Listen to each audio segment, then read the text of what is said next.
السلام علیکم ورحمۃ اللہ وبرکاتہ۔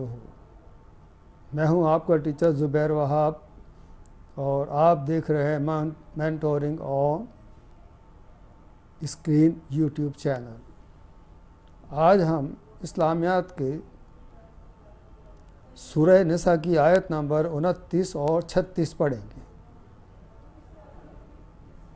تو آیت نمبر 29 میں اللہ تعالیٰ نے فرمایا ہے، مومنوں ایک دوسرے کا مال ناحق نہ کھاؤ، اگر آپس کی رضامندی سے تجارت کا لین دین ہو اور اس سے مالی فائدہ حاصل ہو جائے تو وہ جائز ہے، اور اپنے آپ کو ہلاک نہ کرو، کچھ شک نہیں کہ اللہ تم پر مہربان ہے۔ اب اس کی تشریح میں یہ اللہ تعالیٰ نے واضح طور پہ کہا گیا ہے، یعنی عقل حلال آپ کمائیں گے، رزق حلال۔ اگر آپ ناحق کھاتے ہیں تو اس کی ممانعت کی گئی ہے کہ ناحق جو ہے وہ حرام ہے، جیسے کہ قتل ناحق قتل کو قتل کر دینا ہے، ایسے ہی کسی کا ناحق مال کھا لینا ہے، سخت بیان کی گئی۔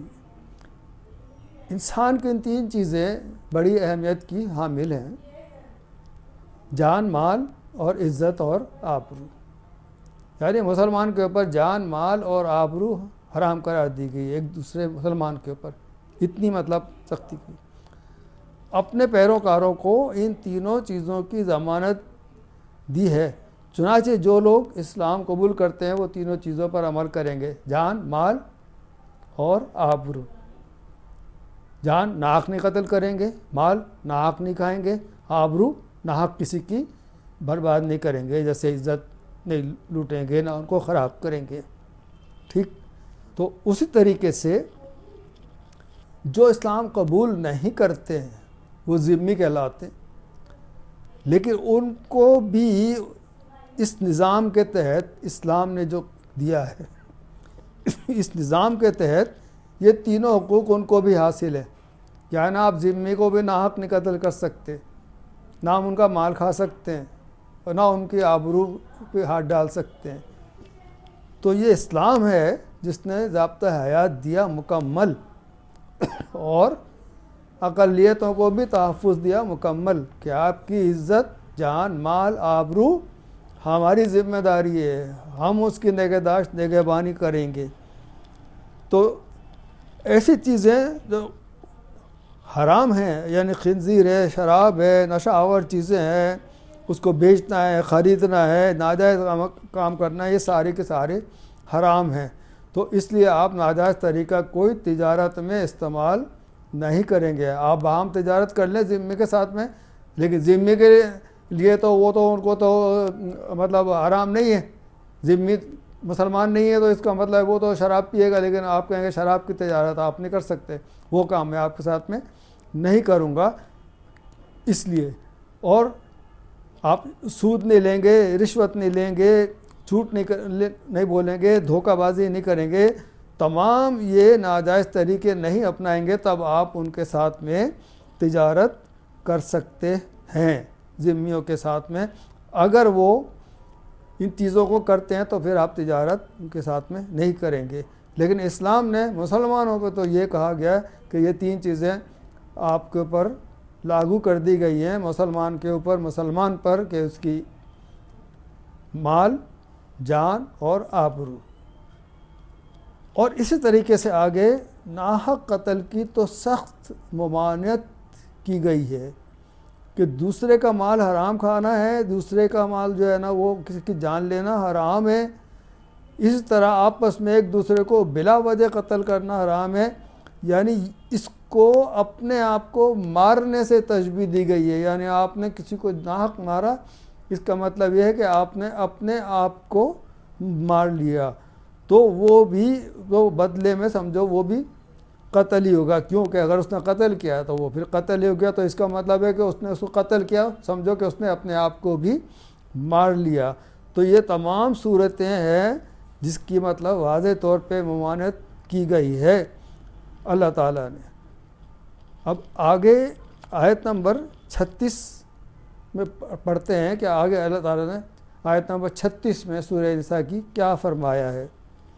اور اللہ تعالیٰ کی عبادت کرو اور اس کے ساتھ کسی چیز کو شریک نہ بناؤ، اور ماں باپ اور قرابت داروں، یتیموں، ناداروں اور رشتہ داروں، ہمسایوں اور اجنبی ہمسایوں اور پاس بیٹھنے والوں اور مسافروں اور جو لوگ تمہارے قبضوں میں سب کے ساتھ حسن سلوک کرو۔ اللہ احسان کرنے والوں کو دوست رکھتا ہے، اللہ احسان کرنے والوں کو دوست رکھتا ہے۔ بے شک تکبر کرنے والے، بڑائی مارنے والے، اللہ تعالیٰ ان کو دوست نہیں رکھتا۔ اب اس کی تشریح پڑھتے ہیں کہ اس آیت میں اللہ تعالیٰ نے کی عبادت اور حقوق العباد کی تاکید کی گئی ہے، خاص طور پہ حقوق العباد کی تاکید کی گئی ہے کہ یعنی جو ہمسائے ہیں، پاس پڑوس والے ہیں، آپ کے عزیز ہیں، آپ کے رشتہ دار ہیں، آپ کے قرابت دار ہیں، ان کے ساتھ میں صلہ رحمی کریں، قطع رحمی نہ کریں، ان سے تعلقات خراب نہ کریں، ان سے تعلقات کو بگاڑیں نہیں، ان سے تعلقات کو بنا کے رکھیں۔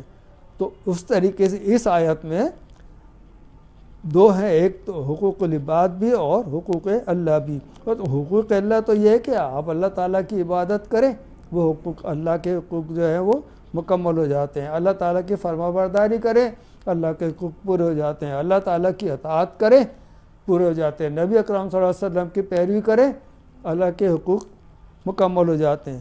لیکن اگر آپ حقوق العباد کی بات کرتے ہیں تو حقوق العباد میں یہ ہے کہ سب سے بڑا رتبہ تو والدین کا ہے، کہ قرآن کریم میں اللہ تعالیٰ نے اکثر عبادات میں اپنی عبادت کے بعد والدین کا تذکرہ فرمایا ہے۔ یعنی پہلے کہا کہ میری عبادت کرو، پھر کہا کہ والدین کی بھی اطاعت کرو۔ ترجمہ یہ ہے کہ تمہارے رب نے فیصلہ سنایا ہے کہ تم اسی کی بندگی کرو گے اور والدین سے اچھائی کرتے رہو گے۔ تو والدین کے بعد میں دوسرے لوگوں سے بھلائی کریں، اس نے سلوک کرنے کے، رشتہ دار ہیں، قرابت دار ہیں، عزیز ہیں، پڑوسی ہیں، ہمسائے ہیں اور دوسرے ملنے جلنے والے لوگ ہیں، مسافر ہیں، یا جن کو آپ جانتے نہیں ہیں، ان سے بھی آپ نے حسن سلوک کرنا ہے۔ اگر آپ نے کسی کے ساتھ میں زیادتی کی ہے تو وہ حقوق العباد میں ہوتا ہے، اگر آپ نے حقوق اللہ کیے تو اللہ معاف کرنے والا ہے۔ لیکن اگر آپ نے حقوق العباد میں کوتاہی کیے، کسی کو دکھ پہنچایا، کسی کو تکلیف پہنچائیے، تو پھر اللہ تعالیٰ درمیان میں نہیں، پھر وہ بندہ ہی معاف کرے گا۔ کیوں کہ اگر اس نے آپ کو معاف نہیں کیا تو پھر اللہ تعالیٰ بھی معاف نہیں کر سکتے۔ تو یہ حقوق العباد میں آتا ہے، اور سخت تاکید کی گئی ہے کہ اللہ تعالیٰ کے حقوق کے بعد میں بندوں کے حقوق ہیں جو آپ کو مکمل کرنے ہیں۔ امید ہے آپ کو سورہ نساء کی آیت نمبر سمجھ آئی ہوگی۔ سمجھ میں آئے ہوں تو براہ کرم اس چینل کو سبسکرائب کیجئے، شیئر کیجئے۔ السلام علیکم ورحمۃ اللہ وبرکاتہ۔